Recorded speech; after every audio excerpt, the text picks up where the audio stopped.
Галина Преображенская. Ее второй год подряд приглашает организатор конкурса газета «Южный Казахстан».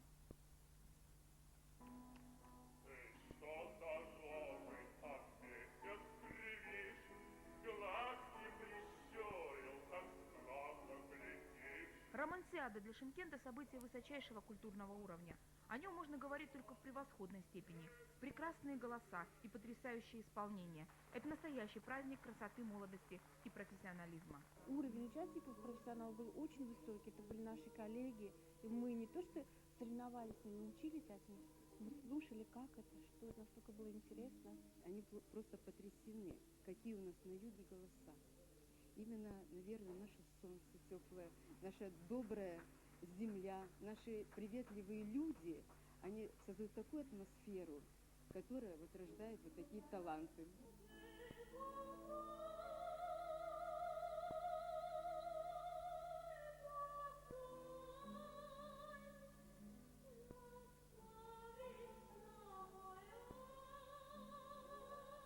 Дети – самое неожиданное открытие конкурса. Казалось бы, ну как они такие маленькие могут петь про любовь? Но мальчишки и девчонки исполняли романсы так, что мурашки по коже.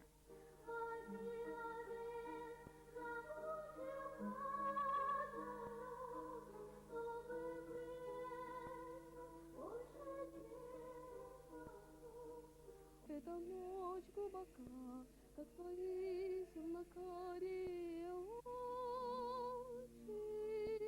Все романсы про любовь, объяснение в любви. В этот день на сцене областного драматического театра в любви объяснялись не только романсы, но и членам жюри. Восхитительная прима России Галина Преображенская просто сводила с ума всех мужчин зала. Мы любим Россию, мы любим Москву, и вы вот второй раз к нам приезжаете, понял, прошлый Новый год, я вам цветы давал. А в этот раз я так полюбил, теперь шапан даю. А если четвертый раз я приеду тогда? А тогда Мерседес подарит. Я восхищаюсь ей. Это восхищение оказалось взаимным. Галина Преображенская пригласила нашего Артема Костина в Москву. Там 15 декабря в колонном зале Дома Союзов он будет петь в финале Всероссийской романсиады.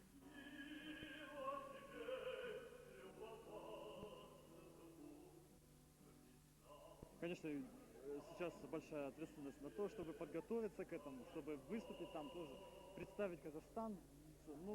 Якова. На музыкальное состязание в Шымкент приехали 52